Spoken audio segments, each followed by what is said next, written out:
നിയമസഭാ തെരഞ്ഞെടുപ്പ് അടുത്തു നിൽക്കെ കോഴിക്കോട് ജില്ലയിൽ ഇടതുപക്ഷ ജനാധിപത്യ മുന്നണിയുടെ പ്രചാരണം ഊർജിതമായി തുടരുകയാണ്. എല്ലാ സ്വീകരണ കേന്ദ്രങ്ങളിലും LDF സ്ഥാനാർത്ഥികൾക്ക് മികച്ച സ്വീകരണമാണ് ലഭിക്കുന്നത്. ചേതൻ സാജൻ കൂടി ചേരുകയാണ്. Chetan, good morning. LDF പ്രവർത്തകർക്ക് ആവേശമായി ഇന്നിതാ MA ബേബി അവിടേക്ക് എത്തുകയാണ്. ആവേശോജ്വലമായ ഒരു തെരഞ്ഞെടുപ്പ് പ്രചരണമാണ് നമുക്ക് അവിടെ നിന്നും കാണുവാൻ സാധിക്കുന്നത്. എന്താണ് UDF പാളയത്തിന്റെ NDA പാളയത്തിന്റെയൊക്കെ അവസ്ഥ?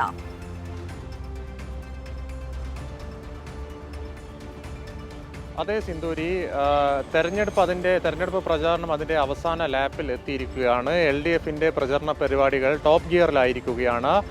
ഇന്ന് LDF പ്രചാരണത്തിന് ആവേശം പകരാൻ വേണ്ടി CPIM general secretary MA baby ഇന്ന് കോഴിക്കോട് ജില്ലയിലെത്തും.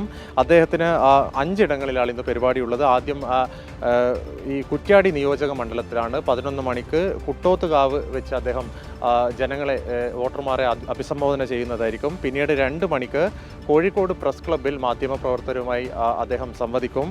3 മണിക്ക് പേരാമ്പ്ര നിയോജക മണ്ഡലത്തിലെ ചെറുവണ്ണൂരിൽ വെച്ചും, അതുപോലെ തന്നെ 5 മണിക്ക് ബാലുശ്ശേരി നിയോജക മണ്ഡലത്തിലെ നടുവണ്ണൂരിൽ വെച്ചും, 6 മണിക്ക് കൊയിലാണ്ടി നിയോജക മണ്ഡലത്തിലെ പയ്യോളിയിൽ വെച്ചുമാണ് ഇന്ന് MA ബേബിയുടെ പ്രചരണ പരിപാടികൾ സജ്ജീകരിച്ചിട്ടുള്ളത്.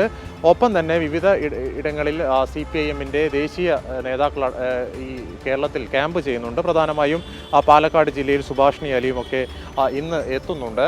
അതിൻ്റെയൊക്കെ ഒരു ആവേശത്തിൽ തന്നെയാണ് ഇടതുപക്ഷ ജനാധിപത്യ മുന്നണി എന്ന കാര്യത്തിൽ സംശയമില്ല. കഴിഞ്ഞ 2 ദിവസമായി ഞാൻ പാലക്കാടും അതുപോലെ തന്നെ മലപ്പുറത്തായിരുന്നു. മുഖ്യമന്ത്രിയുടെ പ്രചരണ പരിപാടിയിലായിരുന്നു.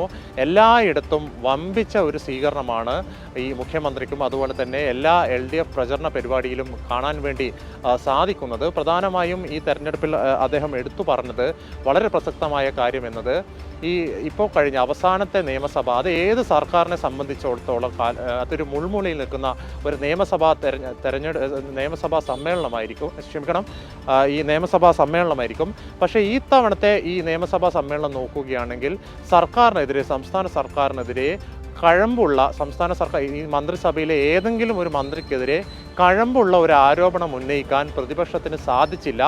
ഒരു അടിയന്തര പ്രമേയം പോലും അവതരിപ്പിക്കാൻ പ്രതിപക്ഷത്തിന് സാധിച്ചില്ല. അത് പാസ്സാവില്ല എന്ന് ഉറപ്പാണ്. എങ്കിൽ കൂടിയും പൊതുവെ കണ്ടുവരുന്നത് അവസാന നിയമസഭ ഒരു കലുഷിതമായിരിക്കും. പക്ഷേ ഇപ്പോൾ കഴിഞ്ഞ നിയമസഭ നോക്കിയാൽ വളരെ എല്ലാ ചർച്ചകളിൽ നിന്നും ഒളിച്ചോടുന്ന കോൺഗ്രസിനെയും പ്രതിപക്ഷത്തെയുമാണ് കാണാൻ വേണ്ടി സാധിച്ചത്. ഒപ്പം തന്നെ പ്രധാനമായും നമുക്ക് എടുത്തു പറയാനുള്ളത്, മുമ്പത്തെ സർക്കാർ, അതായത് 2011-16 കാലഘട്ടം, അതൊരു ഇരുണ്ട കാലഘട്ടമാണ് എന്ന കാര്യത്തിൽ നമുക്ക് ഒരു തർക്കവുമില്ല. നമ്മളതൊക്കെ അനുഭവിച്ചതാണ്. അതിൻ്റെ കെടുതികളൊക്കെ എങ്ങും കുണ്ടും കുഴിയുള്ള റോഡുകളായിരുന്നു. ഒപ്പം തന്നെ പവർ കട്ട് ഉണ്ടായിരുന്നു. ഇപ്പോൾ ഒരു 10 വയസ്സുള്ള ഒരു കുട്ടിയെ സംബന്ധിച്ച് അവനോ അവൾക്കോ ഒരു പവർ കട്ട് എന്ന് പറഞ്ഞാൽ എന്താണ് എന്നറിയാത്ത ഒരു സാഹചര്യമാണ്.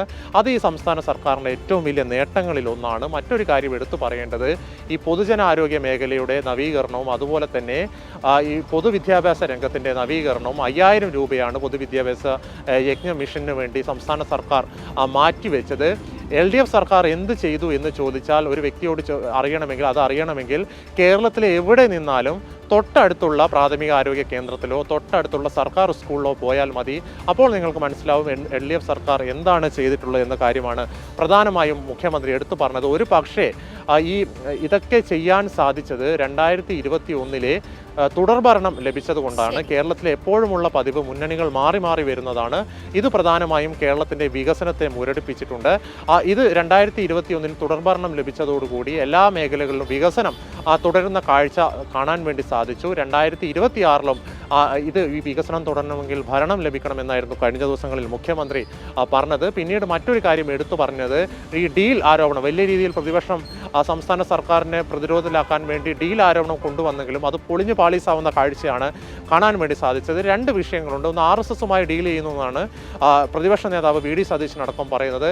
അതൊരു കാരണവശാലും അംഗീകരിക്കാൻ സാധിക്കില്ല. കാരണം ഈ RSSനെ പ്രതിരോധിക്കാൻ വേണ്ടി സംസ്ഥാനത്തെ നിരവധി CPIM പ്രവർത്തകർ അവരുടെ ജീവൻ തന്നെ അർപ്പിച്ച ഒരു സാഹചര്യവും ഉണ്ടായിട്ടുണ്ട്. മറ്റൊരു കാര്യം അത് മുഖ്യമന്ത്രി എടുത്തു പറഞ്ഞത്, ഈ സുരേഷ് ഗോപിയും അതുപോലെ തന്നെ രാജഗോപാലും എങ്ങനെ ജയിച്ചു, അവർ ജയിച്ച തെരഞ്ഞെടുപ്പ് പരിശോധിച്ചാൽ N ബ്ലോക്കായി കോൺഗ്രസിൻ്റെ വോട്ടുകൾ BJPയിലേക്ക് പോകുന്ന കാഴ്ചയും ഒപ്പം തന്നെ CPIMൻ്റെ LDFിൻ്റെ വോട്ടുകൾ അവിടെ തന്നെ ഉറച്ചു നിൽക്കുന്ന കാഴ്ചയുമാണ് കാണാൻ വേണ്ടി സാധിച്ചത്. അപ്പോൾ ഡീലുകൾ ആരൊക്കെയാണ് നടത്തിയത് എന്ന് ആ വോട്ടിംഗ് പാറ്റേൺ റിട്ടേൺ പരിശോധിച്ചാൽ മതിയെന്നും കഴിഞ്ഞ ദിവസം മുഖ്യമന്ത്രി പ്രസംഗിക്കുകയുണ്ടായി. ഏതായാലും ഈ തെരഞ്ഞെടുപ്പ് അടുത്തിരിക്കുകയാണ്.